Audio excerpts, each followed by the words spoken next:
அன்புள்ள நேயர்களுக்கு ஹரிஹர சர்மாவின் பணிவான நமஸ்காரங்கள்.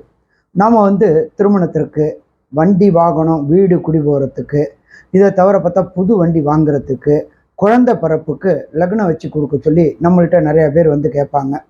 நம்ம இப்போ இது பார்க்கும்பொழுது ராகு காலம், யமகண்டம், பொண்ணோடைய நட்சத்திரம், ஆணோட நட்சத்திரம் வரக்கூடாது. இதை தவிர பார்த்தோம்னாக்க பையனுடைய பிறந்த நாள், அதாவது பிறந்த கிழமை வரக்கூடாது, பிறந்த மாதம் வரக்கூடாது. இதை மாதிரி நிறைய ப்ராப்ளங்கள் இருக்குது. ஆனால் இதுக்காக நம்ம போயிட்டு புதுசாக எதையும் உருவாக்க முடியாது. இருக்கிறதுல எது நல்லா இருக்கோ அந்த லக்னத்தை வச்சு கொடுக்கறது மிக சிறப்பாக இருக்கும்.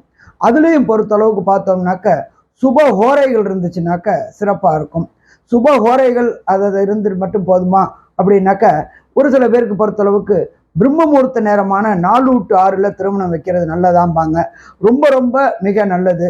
ஏன் அப்படின்னு கேட்டிங்கன்னா, பிரம்ம முகூர்த்த நேரத்துக்கு எந்த விதமான தோஷமும் கிடையாது அப்படின்றது ஜோதிஷ சாஸ்திரத்தில் சொல்லியிருக்கு. இதை தவிர பார்த்தோம் அப்படின்னாக்க, எப்பொழுதுமே நாம் வைக்கக்கூடிய லக்னத்திற்கு 11ஆம் இடத்துல சூரிய பகவான் இருக்கிற மாதிரி லக்னம் வச்சோம்னாக்க, 11இல் சூரியன் இருந்தாக்க எல்லா தோஷமும் விளக்கு அப்படின்றது ஜோதிஷ சாஸ்திரத்தில் சொல்லியிருக்கு. அப்போ வைக்கும்பொழுதே நம்ம வைக்கக்கூடிய லக்னத்துக்கு 11ஆம் இடத்துல சூரிய பகவான் இருக்கிற மாதிரி லக்னம் வச்சோம்னாக்க கண்டிப்பாக அந்த லக்னம் நல்லா இருக்குமா? நல்லா இருக்கும். நன்றி, நமஸ்காரம்.